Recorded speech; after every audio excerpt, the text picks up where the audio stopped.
Okay, so yes, so the quick recap then for the recording is the initial services we're looking at for requesting are pathology and diagnostic imaging, as we believe that those, and these should cover most use cases for other services as well. We've got the foundational workflows that we found underlie the majority of the use cases for eRequests. And we've got the assign one, which is where the clinician and the patient sit down and discuss and agree on the provider that the request will be sent to before the request leaves the clinician's office. And the unassigned one, where the same discussion is had, but the patient is still left, takes a token out and away from the office. They make the final decision as to where the provider is going to go. And within that space, you have in most pathological tests, the patient would just do a walk-in. There's no sort of appointments necessary. Whereas with diagnostic imaging, bookings may be required. And so when they make the booking, they would have to theoretically hand over the request at that point. So that's all part of the use cases and things to be sorted out by the TDG, exactly how all of that's going to work. But the core concept is that when the patient leaves the office, we don't know where they're going to go to. And then the final. We have someone with their hand up. I would do. Oh yes, sorry, Paul. Yeah, hi Chris. Just a quick question. So around the initial scope for the eRequesting, it sounds like we are focusing on pathology and diagnostic. I sent you an email earlier this morning just highlighting that we do believe that the outpatient e-referral case is also relevant here. So I'm keen to understand how that would fit into the sort of roadmap we're talking about here. Is that something that we can consider under this initial round of work? Yeah, so that's there is the towards the end of the of this meeting, there's a section set aside to discuss the scope itself. So definitely part of what's in scope is that an outpatient can be referred by a hospital to a private lab. That's and that's considered to be in scope for this. What wouldn't be, and without getting too much details around it, what wouldn't be included in scope is if a hospital was referring someone internally to an in-hospital service there. So certainly a GP specialist referral into an outpatient service is a variation of that theme. So it sounds like that is a use case that would sort of fit inside. Yes. Good. Okay, that's great to hear. Second point is just a clarification for my own benefit. Are we on this slide here where we're talking about patient choice, are we essentially talking about the difference between a directed and an undirected request? Yes. Yep. That's my very next slide. So, okay. All right. Yeah, that's exactly the concept. So the next slide is going through the terms. So there's been lots of suggestions for terms, and the assigned unassigned is sort of just the one that we're starting with. It's not written in stone anywhere. And we'll, as a group, figure out what the terms should actually be to describe these. So yes, good questions, and yeah, I knew that these would be things that people would be thinking about. That's why we've got a slide for that for the terms just next on the next one. Yeah, so but we do have three foundational workflows. So we have the assigned and the unassigned. The third one then is the reassign. So this is where the patient, the clinician have sat down, they've discussed it.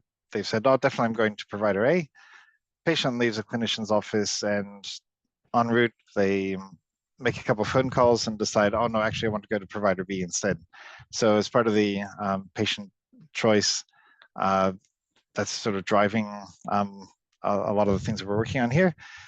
The patient has the option to go to provider B instead of provider A. And obviously that's great from the patient's perspective. From a technical perspective, things can be quite messy, and it can affect the kind of information that we are including in the request and the way that the information is handled, which is why we've kind of all gathered together to figure these things out.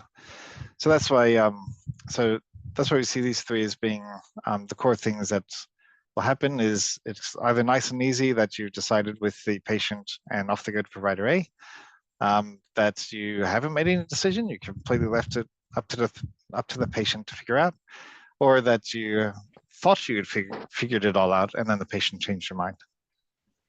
We have a hand up from Chris. Yep. Yes, Hi, sir, thank you. Jojo.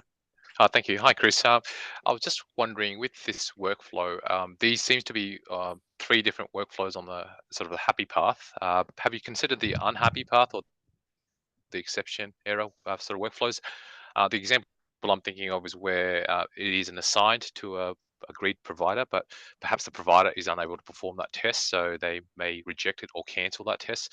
Or if there's at the point of collection for pathology, the patient's unable to produce a specimen. So do we have a process for sending a message back to say that this was not collected or collected at a later time, or some of those are exceptional sort of workflows, I suppose. Yeah, definitely, and these are part of the wider range of use cases that's we've been pulling together. So definitely the ones described here, they are happy paths to cover the core idea of where the information is coming and going. But there are many variations in terms of different places that things can break, and yeah, and we need to kind of work through those use cases to figure out what do we do in each of those situations. Definitely the idea that the patient rocks up and then for some reason you can't perform the test. That's one that's that has already been raised because it's a fairly common occurrence. So, thank you, Chris. And definitely if there's, and as we go through this, and we'll highlight this again later, if there are any use cases like this that you don't see as being accurately captured yet, definitely propose it, add it to the list, or provide feedback against the ones that are there to say, this is interesting, what about this tweak?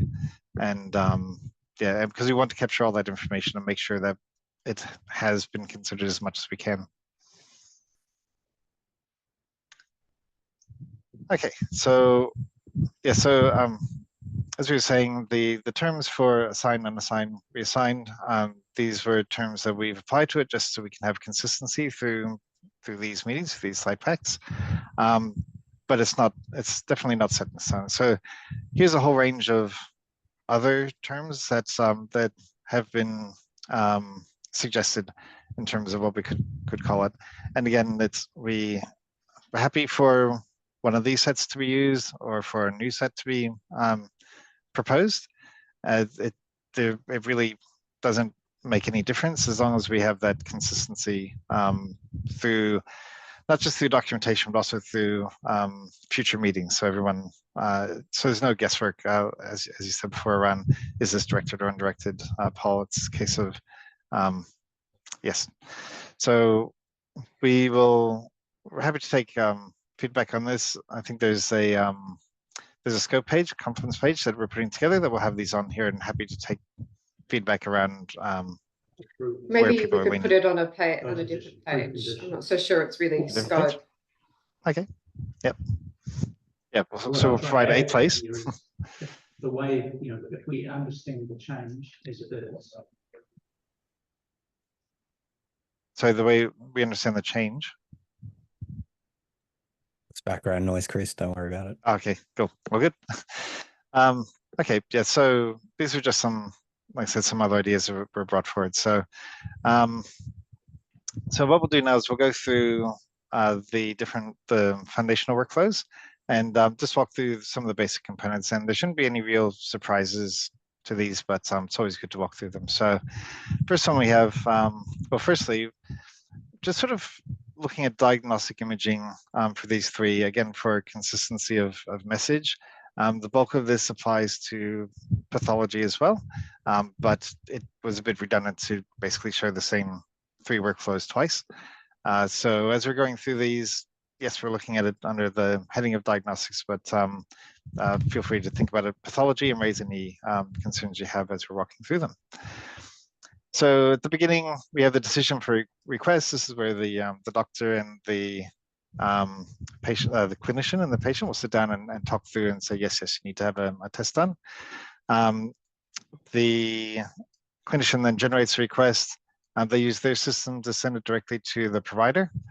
And the provider system indicates that it was successfully accepted. Now, and there could be a gap between these two of hours or days.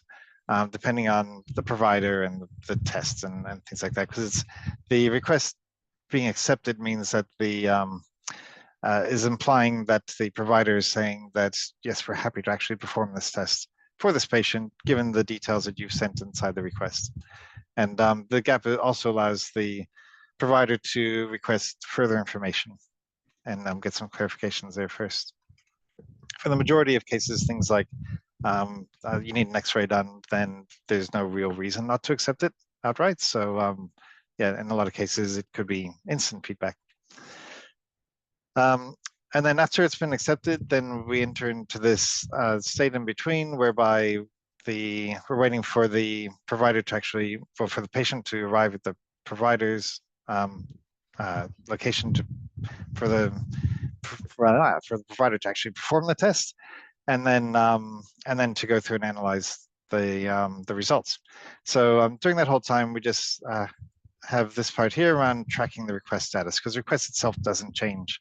Well, theoretically, doesn't change during the space in between these two, apart from the status. So, and that's open for discussion, and there may be edge cases where the status, where other aspects of the request do change. For example, if more information needs to be provided by the clinician to the provider while we're in the space in the middle. Ultimately, we end up with the test being performed, so we end up with fulfillment, and then the provider sends results back to the clinician. Plus, as part of the discussions we've had before, the results could be sent to, would be sent to the patient, but could be sent to other people as well, as nominated in the request. Yeah, so that's the assigned one. Any questions there? Yeah, Russell? Yeah, just a quick question I had. So in the case where it's not allocated to a provider at the point of request, where does it go? Does it sit up in some sort of platform waiting to be drawn down once the patient takes a token to the provider? Does that have any impacts on this workflow, or does it? Yeah. Yeah. So that would, so for this particular workflow for the assigned one, you already know who the provider is. So the concept is that you would send it straight through. So yeah, so the next one, the unassigned one, is where it raises a lot more questions around how this is achieved. But for this one, and even with this one, the idea that it's sent directly to the provider, if it's a provider with many franchises, then maybe there is some big buffer zone that it's kept in. That's part of the fun of figuring out how that's going to work. So, sorry, Stephen. Hey, Chris, regarding track request status, are we talking about the machine state of the request itself, or are we talking about the filler's workflow status that is going to be fed back into the requester itself? The fillers. Yes. Yes. So we're talking about the filler's workflow status. Yeah, so we're talking about the status that the doctor would want to see. So in lab collected, complete, maybe arrived, image acquisition complete. So not the technical status underneath, the one that the filler or the diagnostic provider wants the doctor to see. Okay, that's fine. Perhaps it should make it be clearer because there are two lots of status that we're talking about. Yeah, I think it's important to obviously distinguish the request status from fulfillment status. That's right. And there can obviously be multiple fulfillments that happen for a single request. So that's a good pickup.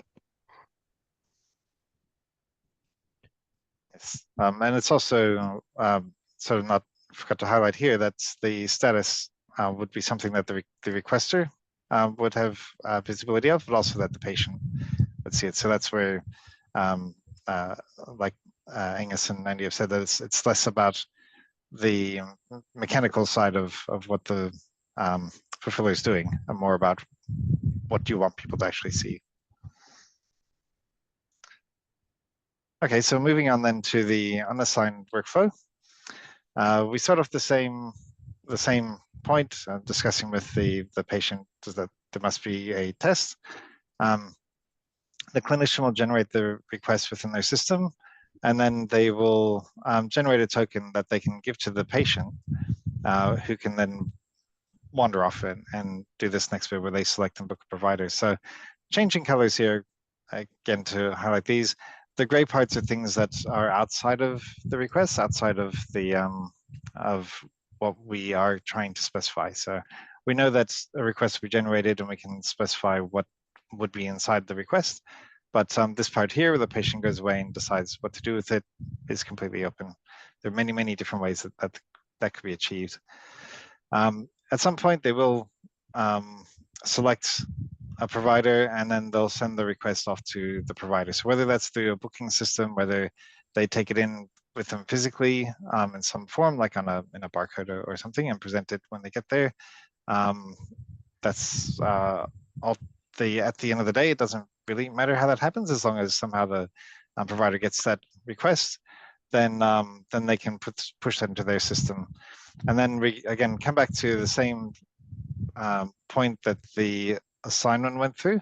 So we're still going through these last few steps the same way, that the request needs to be accepted, and then we've got the tracking of the request, fulfillment, and then the results being made available.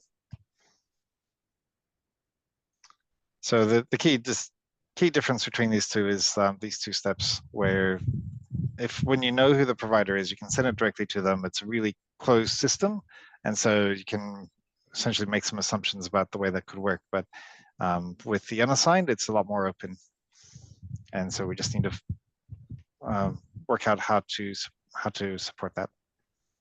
You know, can I just interject and I guess just emphasize that traditionally we have talked about sending and receiving requests within the clinical systems, and that then designates a destination and sends to that destination. One thing is looking at in FHIR is making access to this data a more flexible mechanism.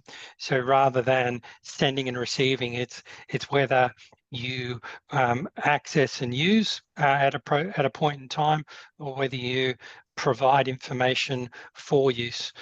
So those concepts of directly sending and waiting to be receiving that is purposefully a little more abstract in the way FHIR requesting works. When we've got one or more FHIR repositories that are holding these requests and using that as an intermediary to facilitate the placer and filler and the patient having access to the appropriate data at the appropriate time. And as people in the commentary have pointed out, a lot of this is obviously using the token as the broker, in effect, the key to link the parties together and make sure the right data is available to the right party at the right time.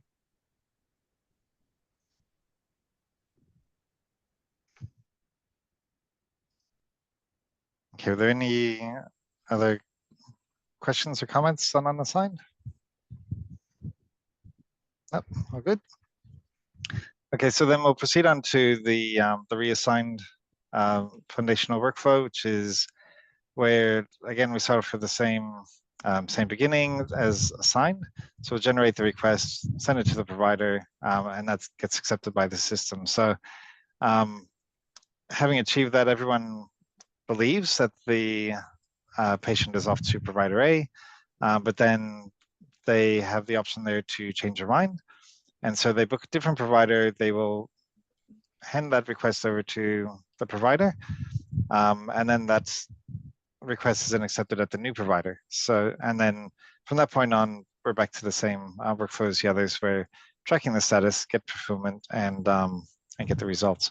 So there are obviously some challenges here. Firstly, the handling the fact that the request has gone to two different providers, and the fact that it's been accepted by two different providers, and how exactly is that handled by the overall solution. But yeah, so otherwise we have the same workflow in the sense that part here is the unassigned one, and then the going through the top part with the request sent to provider, that's your assigned one. So clearly there's opportunity there for different information to be required within the request, and the way that the request is handled, and whether in handling these changes, does that then mean that that there needs to be other information included in the request in order to support it. And that's what we're looking to find out through the use cases, is how often these three workflows occur, and in what scenarios they occur, and therefore the complexities around what we need to put in place for those. Is it also just worth noting that the alternate delivery could actually in effect happen multiple times? So you could select and book potentially from a diagnostic imaging perspective and change your mind several times, and it just, you know, will get a reassignment over and over again until ultimately the actual workflow progresses when you physically rock up and take that next step in the workflow.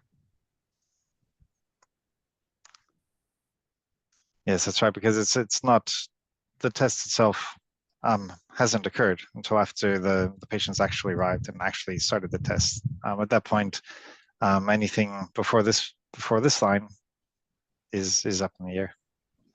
Yeah, we do need to be obviously careful with at what point does this progression fail for some reason. So as someone pointed out, from a pathology perspective, you know, you couldn't take the sample, or, you know, you're going for imaging and then something emerges in the facility that stops you at that point being able to move forward. And we still want to then ensure that this is either a temporary issue that you should be able to go and redo that, or should it actually progress all the way back and in fact influence the service request itself, because it's actually something that will stop any fulfillment, not just this fulfillment.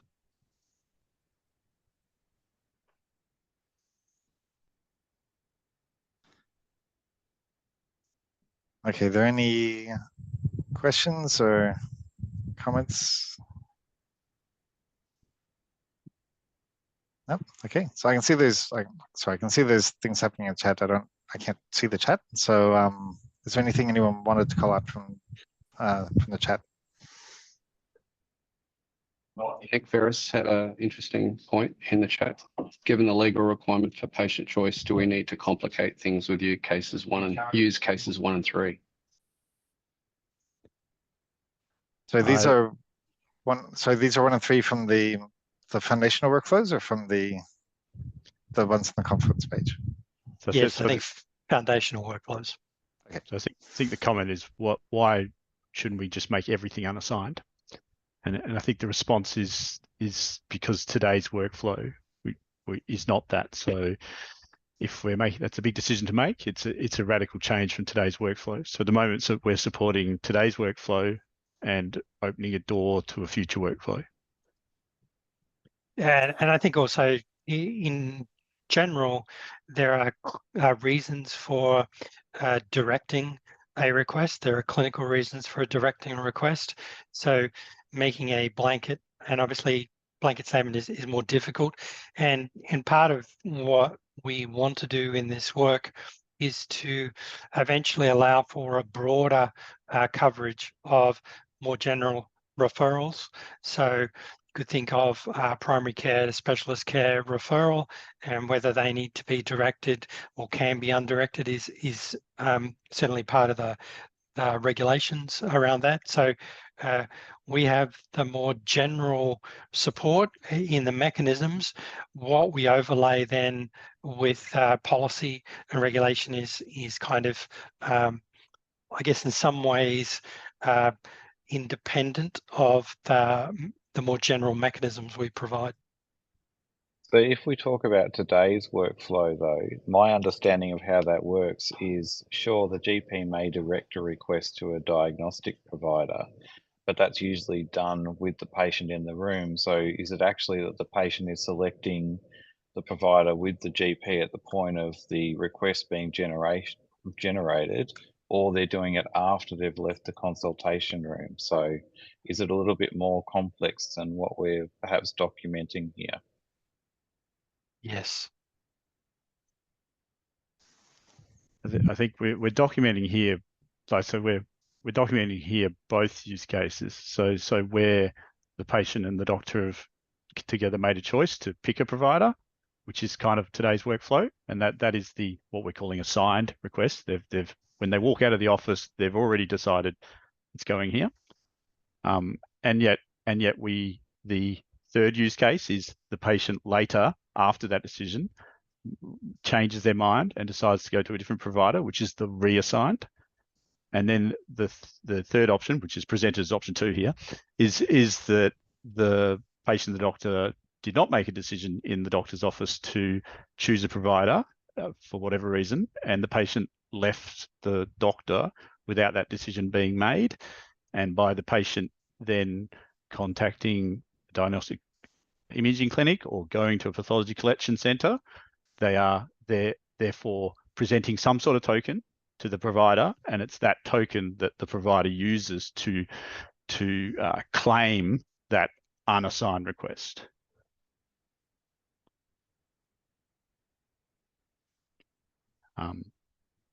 So they're yeah, the I guess I'm just presented. saying here, it's perhaps not that clear in the workflow. It's always the patient's choice. It's just about when the patient makes that choice. Absolutely. True. Yes. True. And I think we'll have, I guess really just, I guess for the purpose of this initial one, we've got some really high level diagrams, but I think you're going to see the more detailed workflow diagrams coming out to try to unpack the things that we've just been talking about here on when does that happen and what temporal obligations are in place. So we've already started drawing up those diagrams, and we're just sort of cross-checking them, making sure that they are representative, to show when it is that, as you say, we've sort of encompassed the decision making between the clinician and the patient around which provider to go with is kind of all embodied inside this gray box.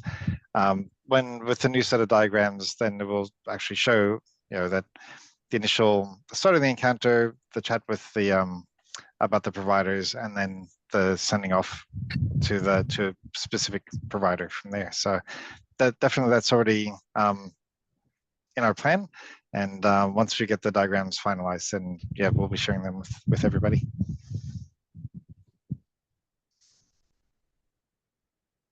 Let's move on to the next part. Yep, all set.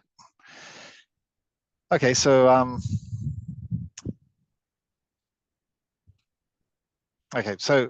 moving on to so we've been through the high level workflows, the foundational workflows that are sort of driving the underlying use cases. And so what we'll go through now is there is a page set up in Confluence at the moment, which is here, and it can be posted in the chat if someone wouldn't mind copying that in. And that's a set of the proposed use cases for the TDG. So you've set up the site, which I'll bring up here, so we can go through and nominate and discuss different use cases in their very specific sense. So if we just bring up the page, let's go way back to the top. So this is the proposed use cases Confluence page, which I will make a bit bigger to make it easier to read. And the beginning part here is just a bit of background information, notes around how feedback can be provided, etc., which we'll go through, which we'll touch on right now. And basically what we've done is we've split the use cases into groups. So there's diagnostic imaging, there's pathology a bit further down, and then just like another one that covers things that don't quite fit into these two categories. So for each use case, then we've got a description of what's happening. This one might work better as far as aligning with the slides we just went through. And that's saying that the doctor would like to obtain an MRI. The doctor and the patient agree upon which provider to use, and then the doctor submits the request from there. So so the idea is to have this sort of description of what the use case is. Then we have the actors, so the different people who are involved with this particular use case. In this case, the patient, the requesting practitioner, and the actual provider, because you're sending the request directly to the provider. And then the systems that are involved is the requesting system from the GP, and then the service provider's booking system. And a key part of this then is the data groups. So these are the details that would be sent with that request to the provider for them to start processing it. So there is a section right at the bottom of the page, we'll get to a little bit later, that goes into details around what each of these groups represents, so that you have a better idea for what we're looking at there. Now, and again, this is all kept very like as least specified as possible to try not to drive people down a particular way of thinking about a particular section of the use case. So this is all meant to be open. We want people's ideas, and the idea is if you look at this one and you say, okay, well, that's interesting, but we've captured something wrong with it, or that there's a variation on this use case where things change, you don't actually have this kind of information sent, or that in these sorts of use cases, what we are declaring as being, not declaring, but suggesting as being requester details isn't comprehensive enough. And so you need to include this or that, or you need to not include this or that due to privacy requirements, that sort of thing. We also have the person who's, the person or organization who have proposed the use case, and whether or not it's inside R1 scope. So again, we want to capture as many use cases as possible and then have the discussion around what we feel can be included in R1 and what cannot. And then finally, we have the notes. So a bit of information like this one here, just asking the question of, in putting this use case together, is there any impact of billing structure, the billing information that's sent in, if it's assigned versus unassigned? And again, this initial round of what we've put on the page is not meant to answer a lot of those questions. It's just meant to provide them for discussion, and then through the discussions we can get the answers from there. So definitely everything in this page is up for grabs. If you have any feedback about any of it, if you question any part of it, please raise it. Part of the feedback options is being able to leave. Sorry, Danielle. No, sorry, I just wanted to cover off, and you probably will anyway, about some of the timeframes and what we're aiming for this. Oh, perfect. I'll leave you to it. Yeah, I was looping back to that. So yep. Yes, which is still very important too. So one of the options for providing feedback is there's a thing for comments right at the bottom. I'll skip down to the bottom now. Sorry for the scrolling. So this is standard Confluence things. Come in here and write in your comments and post them. When comments exist, then people can reply directly to those comments. And so that way, if somebody says, what about ABC? Then somebody else can reply to that and say, oh, well, actually, in the case of B, this is what we're doing with it or what we expect to do with that. And that allows us to capture this interactive discussion within the page itself. Just while we're here, so the list of data groups, I said the definitions for those are down here at the bottom of the page. And again, none of this is set in stone. If you look at it and you're saying, we're putting Medicare in here, but we've got billing details later. Medicare should be part of billing, not part of identification. That's great.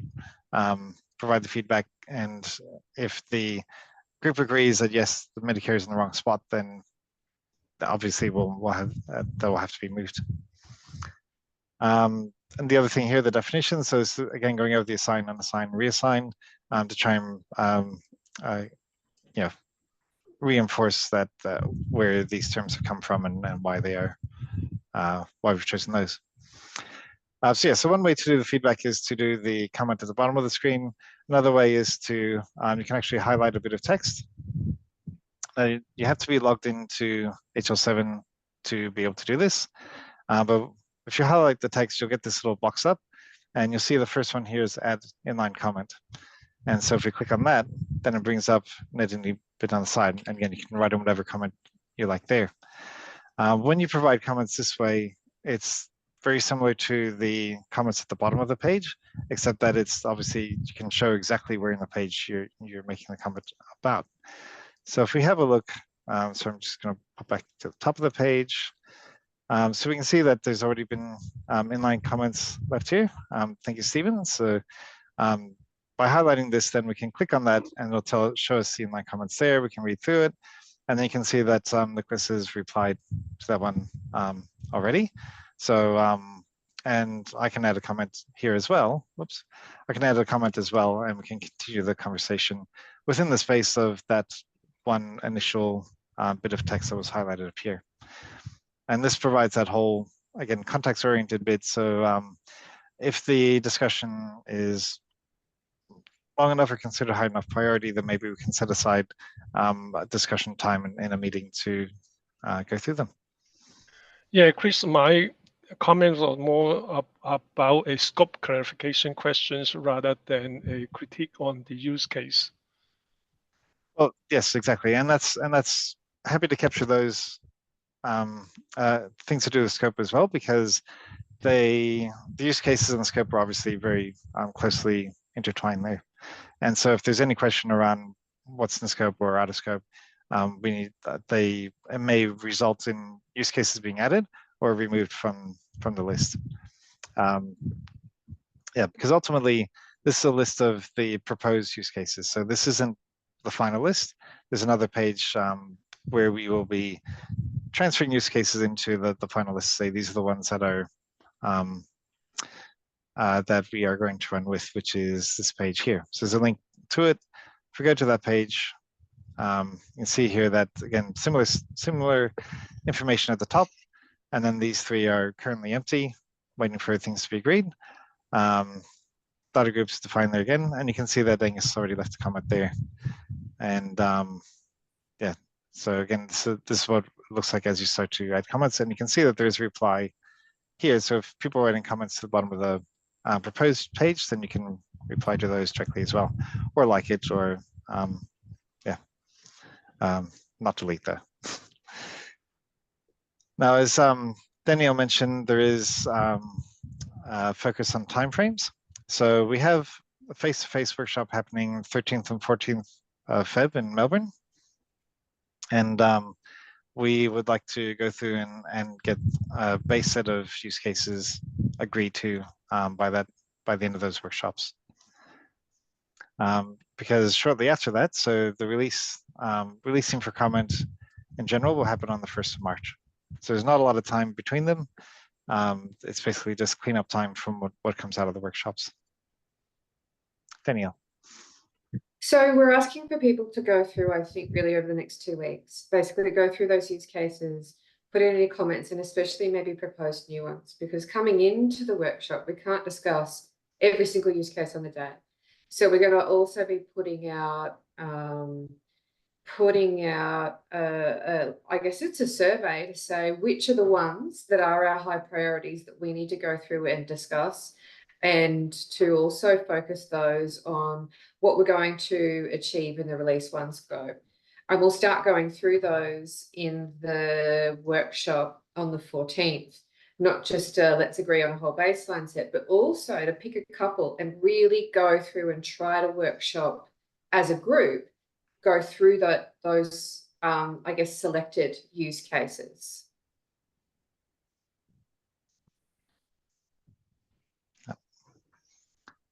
Okay, so are there any other questions or comments on the Confluence page? Oh, all good. Okay, so returning here then, the So the last part of the talk through today is on the scope for R1. So which, as I said, the scope and the use cases tightly intertwined there. And so obviously as a group, that needs to be agreed as well. So what I'll do is I'll hand over to Andy and Angus to walk us through the scope discussion. Thanks, Chris. Obviously, through this discussion and in the chat, there's been a lot of commentary, I think, ultimately about that scope question. And as has been pointed out, both with AU core work and I guess this work as well, this is not necessarily the be-all and end-all of all work forever. In terms of what we decide on scope, we are talking about R1 scope at the moment, and that is focused around diagnostic imaging and pathology requests.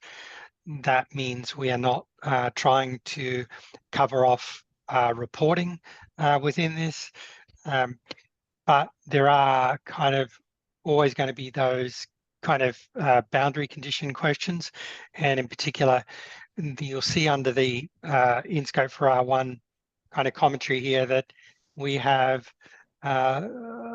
proposed that we have that kind of community-based requesting as the core of the focus, but that enables then community requesting into the private sector, radiology imaging services and pathology services, as well as potentially public hospital services, and likewise from patient outpatient hospital services into community services, and the interstate lab requests, sendaways, that is really all pointing back to this foundational request model that we think is a likely candidate for that first focus for us.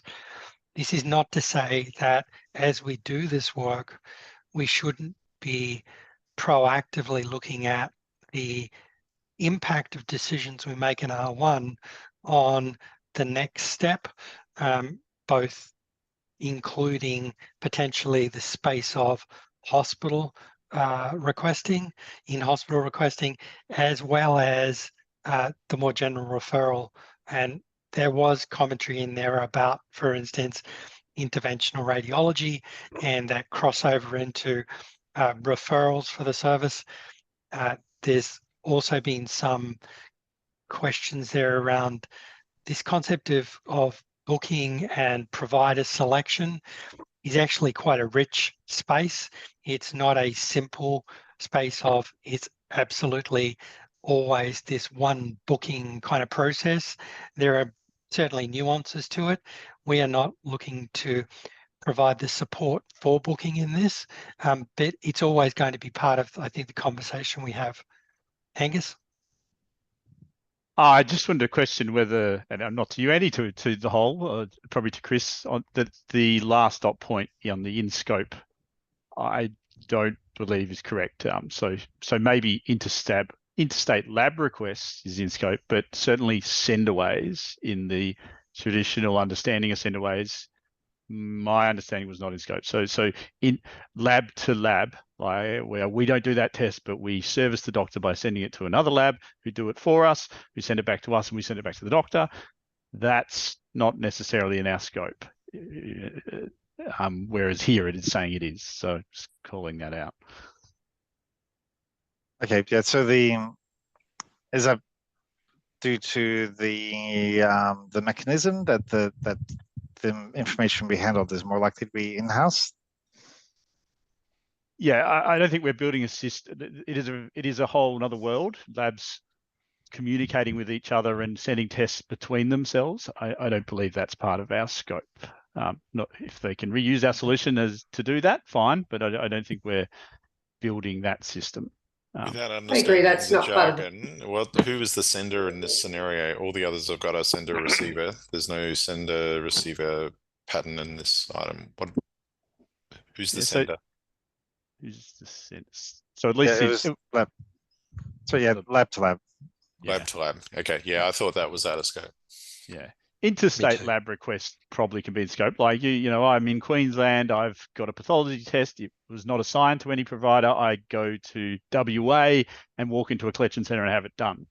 I think that's part of our scope, but that is not Senderways. So clinician to interstate lab is in. Is that what you're saying? Yeah, community to private lab brackets, even interstate is in. Yeah. But senderways is a well-known word in pathology, meaning us sending between ourselves. And to me, from my understanding, that was out of scope. So we're coming down to the last 2 minutes of today's meeting. We do have a hand up, so I'll just Jojo, if that's quick, we'll see if we can squeeze that in, then we'll need to finish today's session. Thank you. I was just touching a point of the intra-lab request. In regards to this model, how would it work in the sense that the external doctor has requested a request, but then the lab itself may put on an additional order or pathology tests or requests because it's a reflex test, or it's something that they know that they need to perform to validate something. Is that currently in scope? Does the eRequesting cover for us, the lab performing lab, communicating those messages back to a central repository when those internal pathology requests occur? Yeah, so you described self-determined tests. Yes, I think it's a very good point, and I think we need to consider it and whether it's in scope or not. We, to be honest, we haven't, I don't think, clearly to this point articulated it internally. We have talked about add-on tests where the doctor themselves wants to add another test on, and we had clearly have put that into scope, but I don't think we've discussed enough to say that what you just described, a self-determined test where the pathology lab itself has determined to add another test onto the request. And I don't think we've discussed that enough to clearly say I think it comes down out. to who's authorizing the test and if it requires the clinician to authorize it, because that's really what the service request is about. It's actually authorization of a service. So it's authorized by I think, Angus, we talked about that conversation, having to send a form back to the provider to get it signed and all that kind of stuff. So that to me sounds like it's a new request that would end up in the registry or whatever the technical solution is. But yes, it will be a new request. Yeah, and I think it's not a new. Reflex test doesn't necessarily need to go back to the original requesting provider, though. So in that case, there would be no new request that's internal. So I think what we're talking about now is going through the use cases that are proposed and understanding what is captured in there. Are all the things that you're interested in talking about that you think that we need to be covering in eRequesting have a use case on that page? And if not, propose it, basically. And then we'll come back through this group. I think that's one of the takeaways from today is we've got that starter set, but we're asking everyone to go through them really to make sure that we are capturing those cases that you're interested in. So it's a really good question, Jojo. It needs to be added. It's the self-determined tests. Thanks, Angus. And so we've come to the end for today, and I just want to check then for our next meeting, which is on the 1st of February. I'll double check that. Yes, the 1st of February at a fortnight. And Jeremy, can you confirm for us that we will be able to go walk through the government's eRequesting hypothesis in that session? Yeah, we are absolutely planning to do that. Absolutely. I haven't heard any reason why that wouldn't be the case. Okay, excellent. Just wanted to confirm that. So that is the agenda for our next session, is to walk through the government's eRequesting hypothesis. And then after that, brings us into that face-to-face workshop session. So we're asking everyone to please go through that use case page, go through that feedback, add any new use cases we need to think about, and then come into I guess, our next meeting, and we get to get more of the picture of what's setting the context for this project. Okay, any other comments from anyone before we close up and finish? All right, thanks everyone for coming, and I'll see you again in 2 weeks. Thanks, guys. Thank you. Thanks, Daniel. Thanks, everyone. See you. Bye-bye.